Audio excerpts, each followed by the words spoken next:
అన్నమయ్య జిల్లా Punganur sub register కార్యాలయం వద్ద రిజిస్ట్రేషన్ వ్యవస్థ ప్రైవేటీకరణను వ్యతిరేకిస్తూ దస్తావేజు లేఖర్ల సంఘం రెండో రోజు నిరసన చేపట్టింది.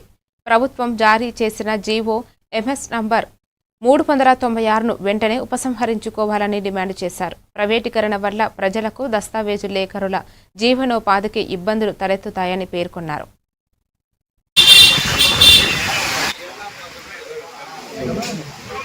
ప్రైవేటీకరణ రిజిస్ట్రేషన్ వ్యవస్థను ప్రైవేటీకరణ జీఓఎంఎస్ నంబర్ 396ను జీఓఎంఎస్ నంబర్ 396ను. నమస్కారం. ప్రస్తుతం రాష్ట్ర ప్రభుత్వం జీఓఎంఎస్ నంబర్ 396 ద్వారా రిజిస్ట్రేషన్ వ్యవస్థను ప్రైవేటీకరణ చేసేందుకు జీవో ఇవ్వడం జరిగింది.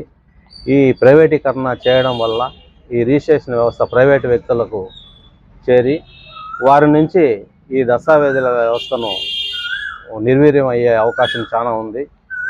ఈ రిజిస్ట్రేషన్ వ్యవస్థ అనేది ఒక అష్యూరెన్సు, ప్రజలకు ఆస్తుల భద్రతతో పాటు ఆస్తుల గోప్యత కూడా ఎంతో అవసరం.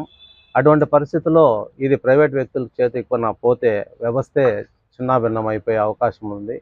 దాంతోపాటు మేమందరూ కూడా రాష్ట్రంలో దస్తావేజు లేఖర్లు కానీ, స్టాంప్ పెండర్లు కానీ, డిటిపి ఆపరేటర్లు కానీ, సహాయకులు కానీ లక్షలాది మంది పట్టభద్రులుగా ఉండి, గ్రాడ్యుయేట్లుగా ఉండి అందరూ కూడా ఈ వృత్తిని నమ్ముకొని వాళ్ళ కుటుంబాలందరూ కూడా జీవించుకుంటున్నాం.